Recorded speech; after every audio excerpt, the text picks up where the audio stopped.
syempre nag-alala ako baka kasi mamaya may hearing loss or may hearing problem yung baby ko. So yun, after 1 month, pinabalik kami, okay na siya, pass na siya. Hello MAEVEryone! Welcome back to our channel! So for today's video, isi-share ko sa inyo yung naging refer na result sa hearing test ng baby ko.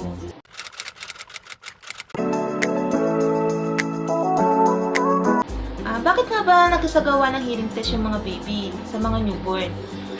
Sinasagawa yun kasi pag nagkaroon kasi ng problema sa hearing test, possible na magkaroon din ng problema sa speech and language ng baby nyo. Kailan siya sinasagawa?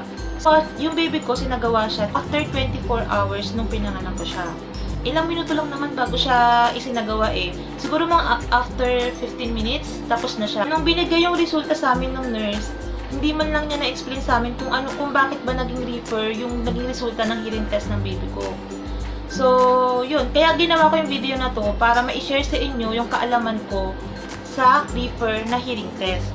So, base dito sa sa papel, sa result na binigay ng nurse, ibig sabihin, kailangan mong ulitin yung hearing test na yun after 1 to 3 months para malaman kung pass siya or failed.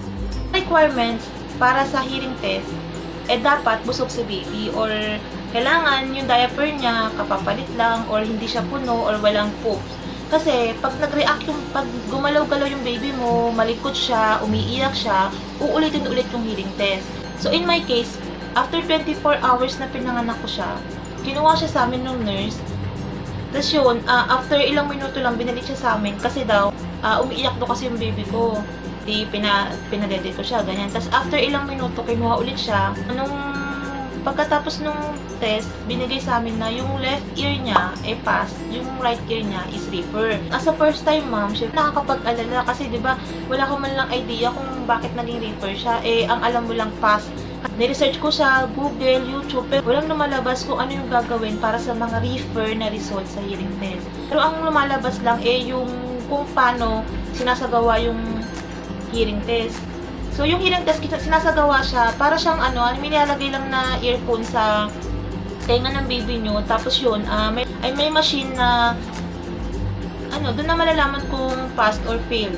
Akala ko noon, kapag sinabing refer, kasi may nabasa kasi ako na bihirang-bihira yung mga test na na-refer yung result. So, syempre nag-alala ako, baka kasi mamay may hearing loss or may hearing problem yung baby ko. So, yun, after 1 month, pinabalik kami, okay na siya, pass na siya. So, ano yung ginawa ko?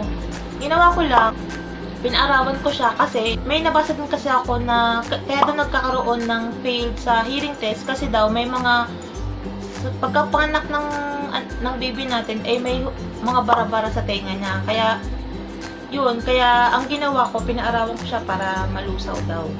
Kaya sa mga mommies dyan na nagkaroon ng problema sa hearing test result, huwag kayong mawala ng pag-asa kasi hindi ibig sabihin na refer yung resulta ng hearing test ng baby nyo may hearing loss na siya o may hearing impairment problem na siya. So yun, sinare ko lang sa inyo. Thank you for watching. Bye!